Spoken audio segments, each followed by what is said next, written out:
We are here today with Vanessa Vancour.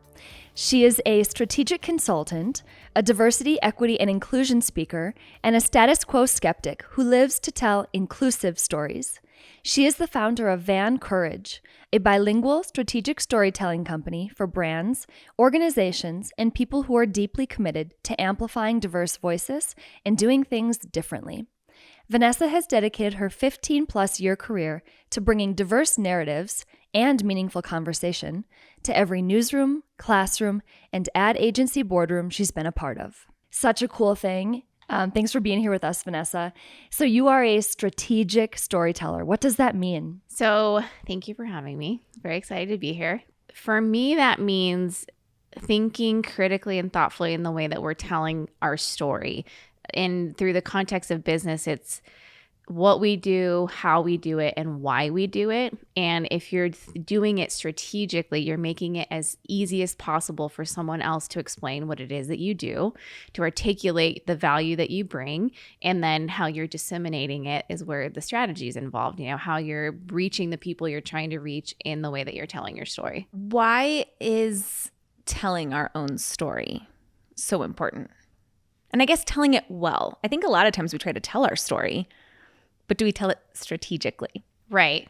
That's the problem I'm trying to solve for, because I'm also really bad at it. And so I can appreciate as a business owner how hard it is to really distill it, how to really get to the core of who we are. And also, to your point, how do you tell it in a way that it's not only authentic, but in a way that resonates with other people, right? There are going to be aspects of each of us that are going to relate to one another. We could superficially probably think of many, but there might be something in my lived experience that resonates with you deeply, and that's that moment of connection. And even though we like to think that we're rational beings that make decisions based on information, we're emotional beings, and we make decisions based on how others make us feel, or how this product or thing we're looking after makes us feel. So storytelling strategically is creating that emotional connection with someone. And it's really hard. It's hard work. It's understanding what our core values are. It's understanding what part of our entire lived experience is the most impactful and the most relevant, So I think it's important because one, knowing what parts of our stories we need to own, and then knowing how to tell that also can create spaces of belonging. And I talk a lot about that with folks that I work with, is that in leadership especially, it's a way to build connection and empathy. And it also kind of gives people permission to do the same. So for me, part of my storytelling process really started in 2017 when I got to do my TEDx talk. And I always felt like I was pretty clear on my identity, but I never really told the story. And mostly because I didn't think it was good or interesting. I kind of felt like no one needs to hear this because there are lots of folks with way better stories than mine, right? Mine has no purpose or right being anywhere on stage. And I found that in really talking about my story through this lens of my identity and sort of this big lesson I learned as a kid, I still get DMs from people 5 years later, almost several times a month, who say, I watched your talk.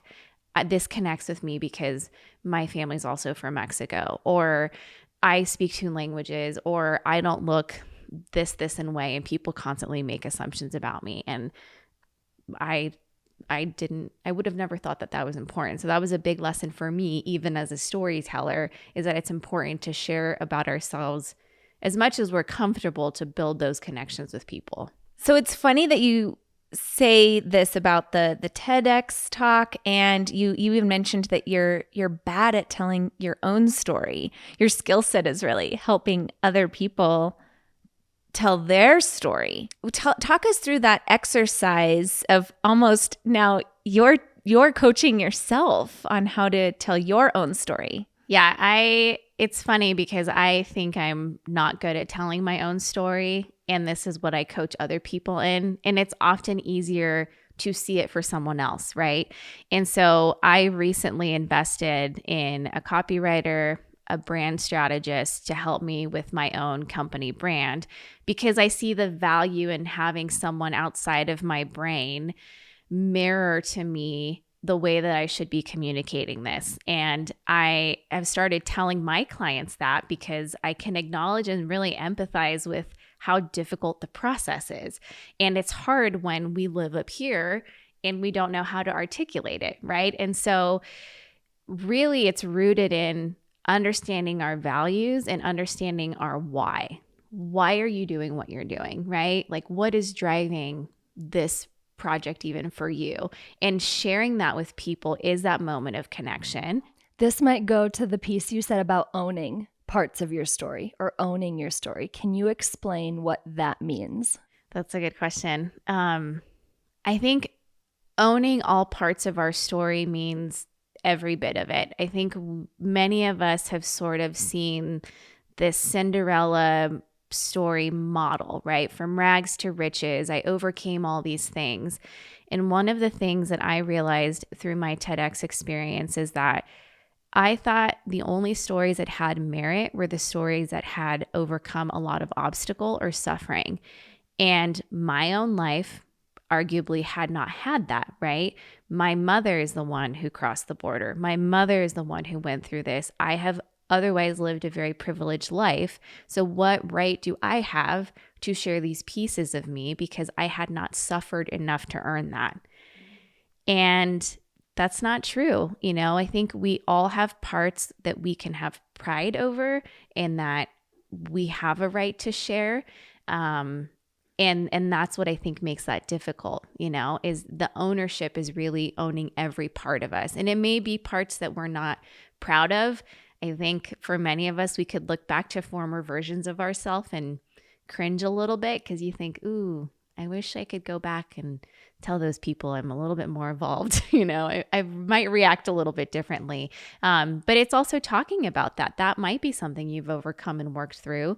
And at least through the work that I'm doing with folks, it's getting clear on that. We all have a why. What was your experience getting to this point, and what is motivating the reason for you to do this work? And how are you doing it, and how are you doing differently? There are lots of folks who are storytellers and do it beautifully, but I bring a different lens, right? And someone ultimately is going to want to work with me because at the end of the day, we do business with people we like or with whom we can relate. I love that because I think you're right. I think we tend to gloss over some of the yucky parts of our story. And for me, cringe moments happen on the daily. Like, I hope you know I'm more evolved now 10 minutes later because I recognize. But I think those moments are some of the most defining moments of us. So how can we take ownership of those? And maybe we didn't overcome anything. Maybe we laid on the floor and cried about it, you know, but those are really defining moments. I think in finance world, a lot of people love to boast about their wins. They're made up of all wins, right?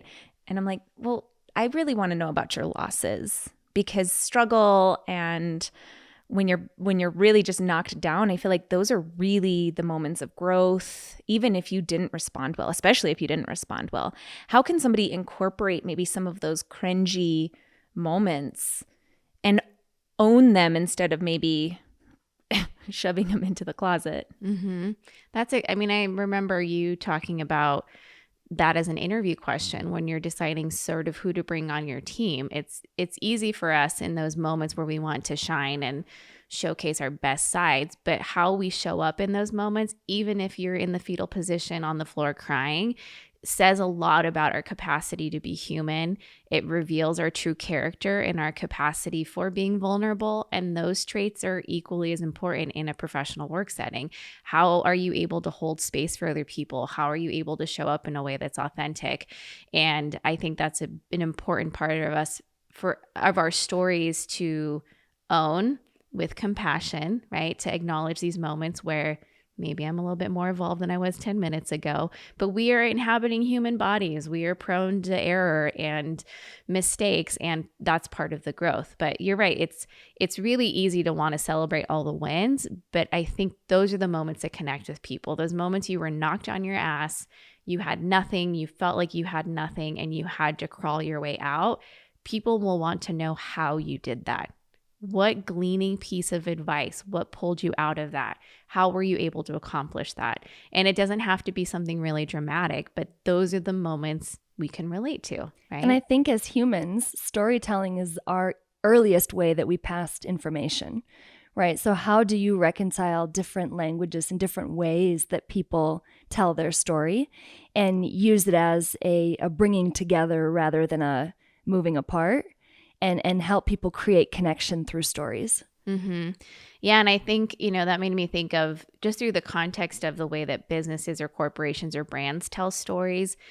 I would see this a lot in the journalism world. There's this temptation to decide in these closed meetings what we think people want to hear, right? And the way we should be approaching it is really deeply listening to people and centering stories in real experiences, right? So I would see this in the work that I was doing when I was doing bilingual journalism, is this approach of sort of parachuting into communities and thinking, well, folks probably want to just hear about immigration. But when you flip the model and you bring the audience with you to give this iterative feedback on, actually, no, we really also care about education and employment and community health, you start to design stories based on what your audience or customer really wants, and you're centering it in the real lived experience of a real human. And I think that's when marketers or businesses miss the mark, is when they're creating content based on what they think they want people to hear versus really truly knowing their audience and meeting their needs. And that, again, that's storytelling. Everyone needs help telling their story better. It's the sales pitch. That's a story, I'm not pitching you a product because it's cool. I'm pitching you whatever I'm pitching you because it's going to solve a problem for you. And you can picture yourself with this thing or experience in your life that's going to make your life better, but you've crafted a story around the experience. Storytelling is present in everything. It's how we convey information. It's how we've preserved history. It's something we all, I think, can be inherently good at, but through a business context, you have to have the end user in mind, right? It's not about me. It's sharing the piece of me that maybe relates to the reason we're meeting, Well, it seems timely because there is this desire for, especially businesses, to be more authentic. We're seeing a lot of documentaries coming out right now highlighting the inauthenticity and in some ways really damaging pressure that storytelling with this really aggressive lens of telling the audience what they want them to hear. I mean, we saw the one about Abercrombie, the one about Victoria's Secret. There was this lack of authenticity. It was really this aggressive push about what they wanted us to think or see or feel that their brand meant, and we needed to rise to the occasion rather than the brand speaking to us on a human level. And those brands have shifted to being really authentic, wanting to speak to somebody in this human-to-human way.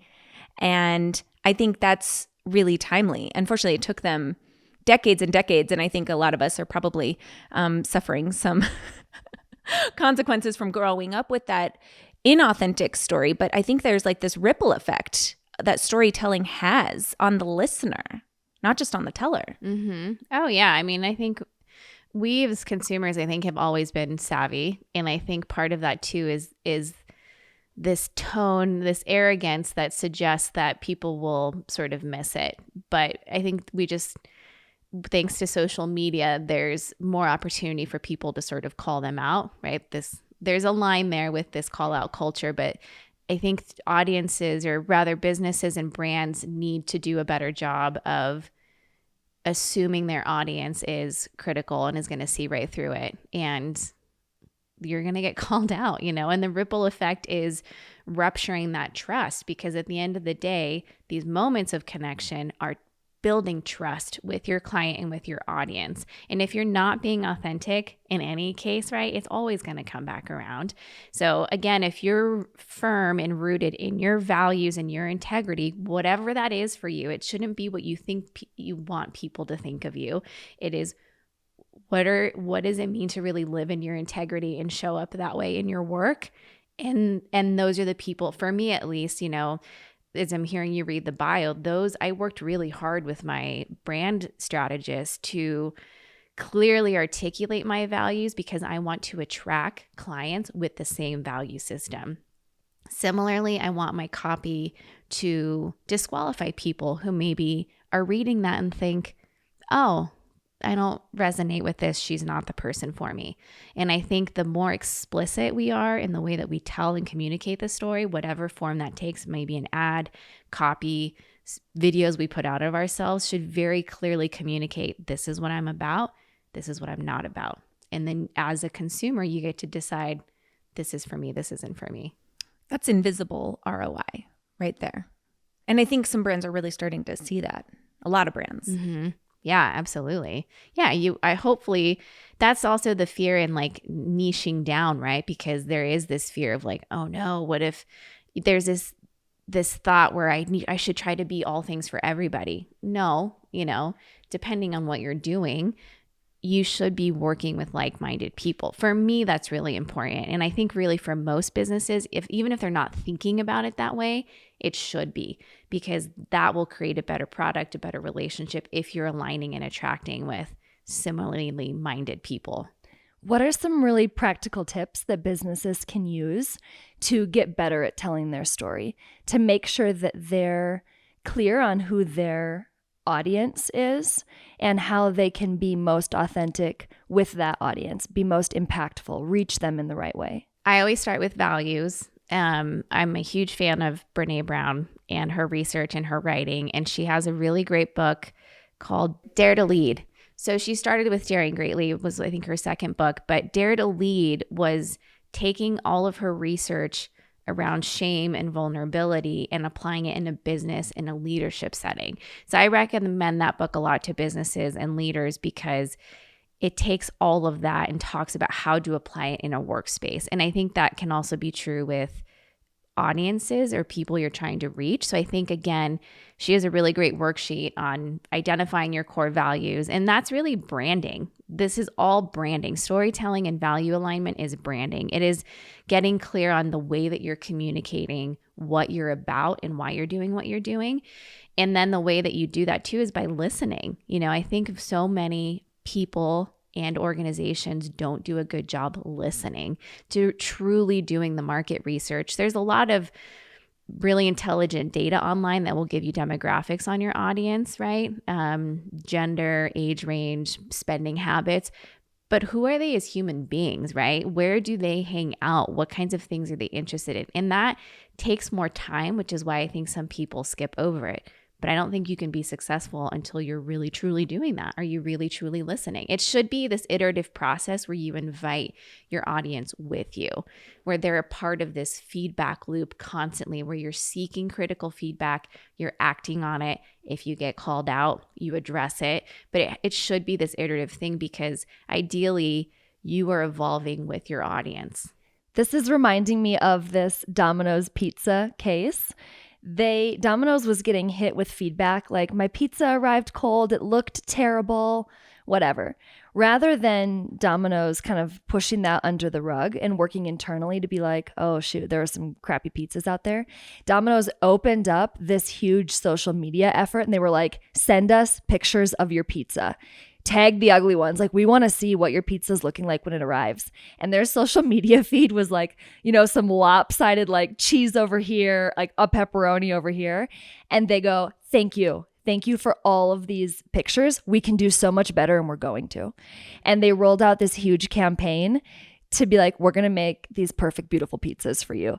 And the social media, Streamline tracked their progress and tracked them listening and acknowledging we can do better and we're going to, and then showing that to their audience, which that's just as you're talking, it's such a very real life example that I'm aware of that happened recently. Yeah. And that you might see that as a consumer and think, oh, that's so cool of them. I'm going to order from them next time. That's kind of that invisible ROI where you don't know sort of that ripple effect of people with whom you've left this positive impact, And I think where people get stuck is, I understand you need to run language through corporate lawyers, but the second you put it out in that tone, you lose people. I see a lot of institutions get this wrong, where you just like be a human, even if you do have to have whatever legal jargon or whatever it is to protect whatever's happening, but that must have been risky for them to do. But you're owning it. Like, okay, we've got a quality control issue here. What do? We sell pizza. We can't afford to get this wrong, right? So, in the same thing is, if you're truly listening, you have to also be willing to set up these feedback loops. So for them, it was reaching out and inviting people, and we need to do the same, whether we're an individual business owner or we're working in a corporation or a business, is asking. I often ask that when I've been in settings where I've worked with leadership in a director position, to say, what feedback loops do you have in place? Oh, none. We should set some up, right? How do you set those up? How are you creating opportunities for people to give you critical feedback? You can't be successful without that. And including that growth in your story is intimidating and scary, and it's not really the norm. And there's especially some people of maybe who liked the norm, who liked how things were kind of done, might not be receptive to that either. They just might not be receptive to that side of things, that authenticity. Right? Well, the fear is, I don't want them to think I'm not credible or professional, right? We all have these different ideas of what we think success is. And the minute we admit failure, for some of us, it's, oh no, they're going to see behind the curtain and know that I'm not really good at this, or it's going to delegitimize me. And you might with some people, right? But the folks, again, for me, is I want to continue to work with people who see that and say, I appreciate that because that resonates with me. That's my dream client partner, right? Not the people that are like, well, I never make mistakes, so we can't work together. La-ti-da. Yeah. Boo-hoo. Yeah.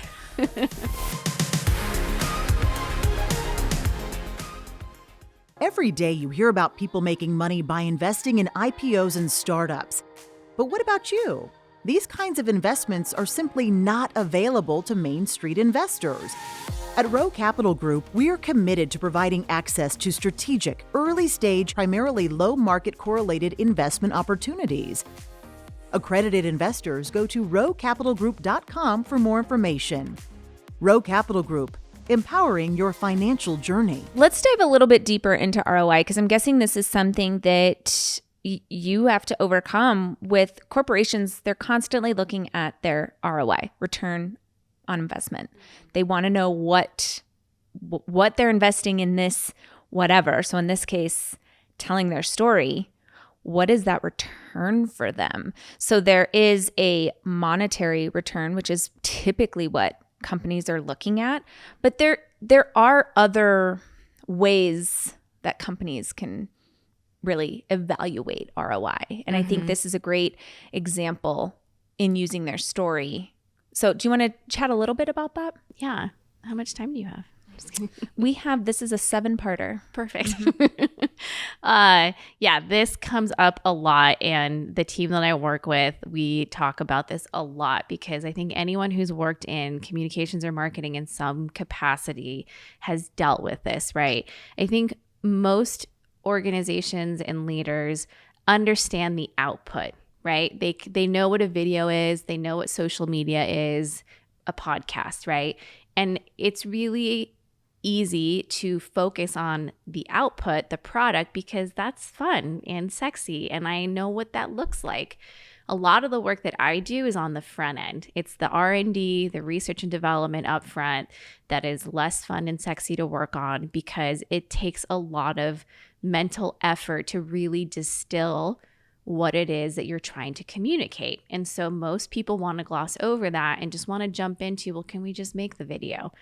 And I say, we could, right? But your story will be disjointed. There may not be a clear call to action.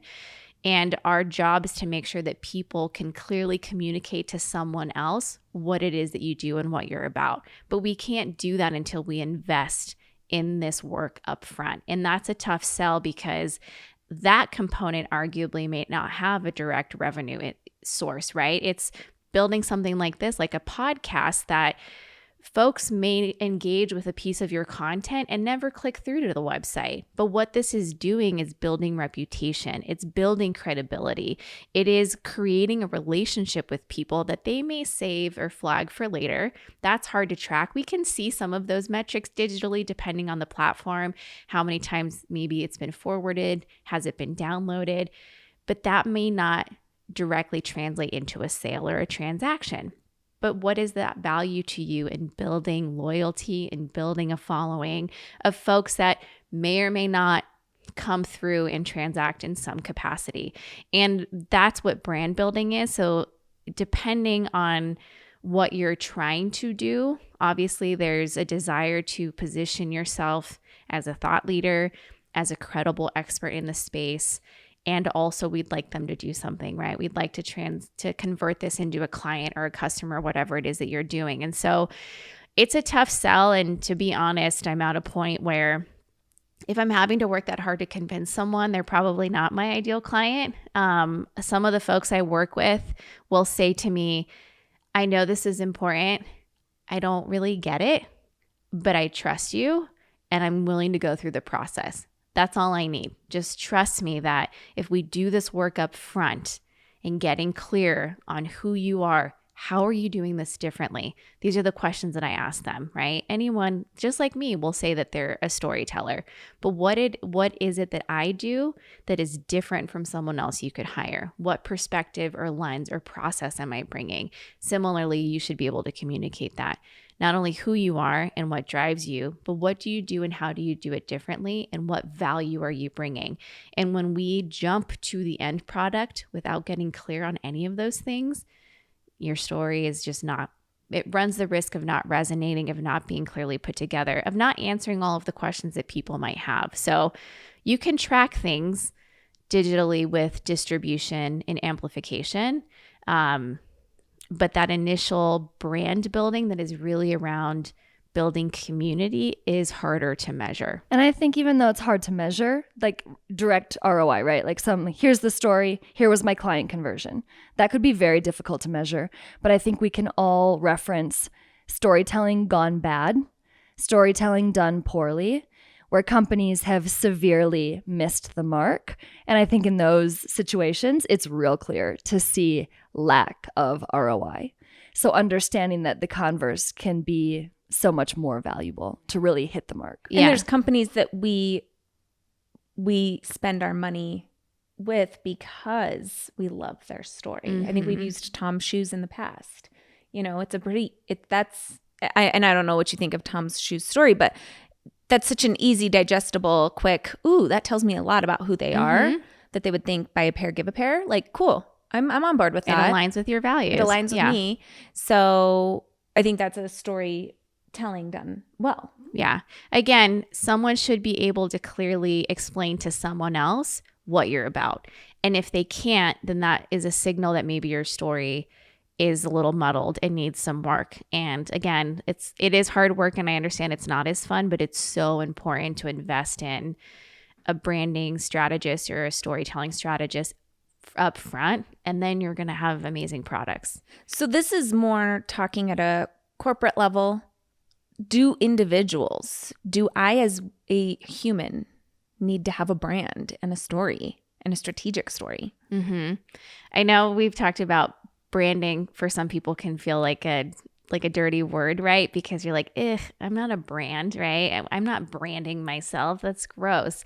And I get that because it can hold some weight or connotation for some folks, where if you want to have a private life or tend to not to shy away from the limelight, it may not feel like something that you should be doing.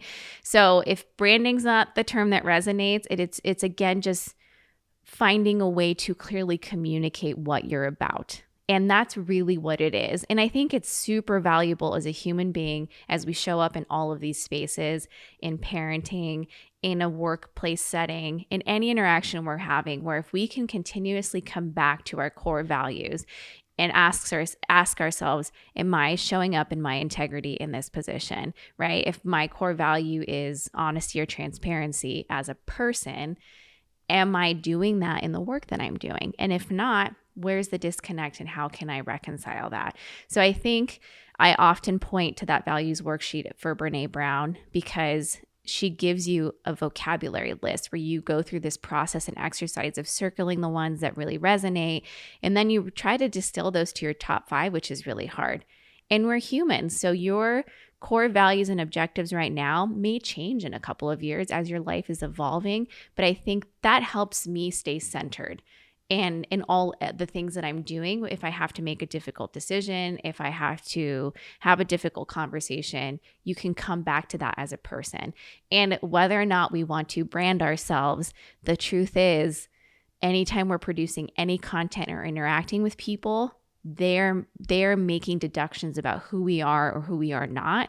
And if we can own that and control the narrative, so to speak, and also show up in that way authentically, then we tell that story for them and we make it clear to them what we are about and what we're not about. And that's why as individuals, even if you don't run a business or have this role in a corporation, it's so important to just get clear on this so that when you are interacting with folks, you've made it easy for them to understand that. This closes the loop a bit for me on what you said about owning parts of your story and how you, as you are conveying to other people your history, you're giving them, the timeline and pulling out events that have happened. It goes to your identity. And if you present your story in a way where you're like, okay, you mentioned you didn't have a whole lot of adversity. Your mom may have, but you didn't feel your story was meaningful because you didn't have as much. But in actuality, you talking about your story in that way allows your values to come through, meaning you value the story of someone who's had adversity and overcomes it. And yet you also value listening and looking at yourself and what you still have to offer and why your story is still meaningful. So even though your value system to me comes through as you're explaining your decision to tell your story and own parts of it. That's spot on. That's awesome. Let's give our listeners a couple of takeaways because I think this was such a valuable conversation. You talked about a couple tools they can use, but this is a great practice, big or small company, and even individually. So what are some tools that people can take away from this today? Yeah, I use a lot of what we've talked about in a variety of settings. When I was teaching at the university, I used it with my students.